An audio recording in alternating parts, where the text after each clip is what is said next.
নমস্কার বন্ধুরা, জানা হোমিওপ্যাথি চ্যানেলে আপনাদের স্বাগত জানাই। আশা করি আপনারা সবাই ভালো আছেন। আজকের টপিকটি খুব গুরুত্বপূর্ণ হতে চলেছে। সেটি হলো বাত হলে আপনারা কোন হোমিওপ্যাথি মেডিসিন খাবেন। তাই বন্ধুরা, আপনারা ভিডিওটি স্কিপ না করে সম্পূর্ণ দেখতে থাকুন, তাহলে পুরো বিষয়টি ক্লিয়ার বুঝতে পারবেন। এবার শুরু করা যাক। এই যে বাতের জন্য সবথেকে যে ভালো হোমিওপ্যাথি মেডিসিন সেটি হলো লিডাম্পল। এই মেডিসিনটির নাম আপনারা অনেকে শুনে থাকবেন। এবার আসি, এই লিডাম্পল যে মেডিসিন, বাতের কোন কোন লক্ষণে আপনারা এই মেডিসিনটি খাবেন। এবার শুরু করা যাক। বাত সেটা নতুন কিংবা পুরাতন যে ধরনেরই বাত হোক না কেন, সব বাতেই এই লিডাম্পল মেডিসিনটি খুব ভালো কাজ করে।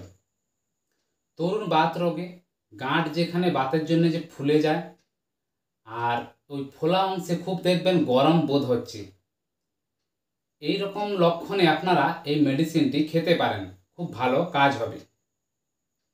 আর কি হয় না, এই লিডাম্পল যে মেডিসিন, এতে কি হয় না, যে যন্ত্রণা হয় খুব, সেই যন্ত্রণা রাত্রিতে বিছানার গরমে খুব বৃদ্ধি পায় এবং সন্ধ্যা থেকে মধ্যরাত্রি পর্যন্ত এর যন্ত্রণা বেড়ে যায়। আর তাপ প্রয়োগে আরও যন্ত্রণা বেড়ে যায় এবং ঠান্ডা প্রয়োগ করলে ওই জায়গাটা যদি একটু ঠান্ডা সেঁক নেওয়া যায় তাহলে একটু আরাম বোধ হয়। আর এই যে বেদনার প্রকৃতি কেমন হবে না, মনে হবে যেন খোঁচা মারছে কোনো কিছু, এবং ওই যে যন্ত্রণাটা খুব দেখবেন দপদপ করবে। আর আপনি যদি একটু নড়াচড়া করেন তাহলে এর যে যন্ত্রণা আরও বেড়ে যাবে। যে সকল মানুষ বহুদিন থেকে মদ্যপান করে আসছে, তাদের যদি বাতের সমস্যা থাকে, তাদের জন্য এই মেডিসিনটি খুব কার্যকারী। ইহার বেদনা নিম্নাঙ্গ থেকে ঊর্ধ্বাঙ্গে পরিচালিত হয়। এক গাঁট থেকে অন্য গাঁটে এর যে যন্ত্রণা সরে যায় এবং এক পার্শ্ব থেকে অন্য পার্শ্বে আক্রান্ত হয়। অর্থাৎ হঠাৎ দেখবেন যে হাতের একটা আঙুলে হয়েছে ব্যথা, বাত হয়েছে, আবার দেখবেন ওই একটা আঙুল থেকে আরেকটা অন্য আঙুলে সরে যেতে পারে। তখন কি হয় না, ব্যথাটাও এক আঙুল থেকে অন্য আঙুলে চলে যায়। এই ধরনের লক্ষণ হয়। আর কি হয় না, হাঁটুর যদি বাতের সমস্যা থাকে, সেক্ষেত্রেও এই লিডাম্পল ওষুধটি খুব ভালো কাজ করে। তাহলে বন্ধুরা, বুঝতে পারলেন যে বাতের জন্য এই লিডাম্পল মেডিসিনটি কতটা কার্যকারী। এবার আসি এর ডোজ। আপনারা কতটা পরিমাণ ডোজ খাবেন।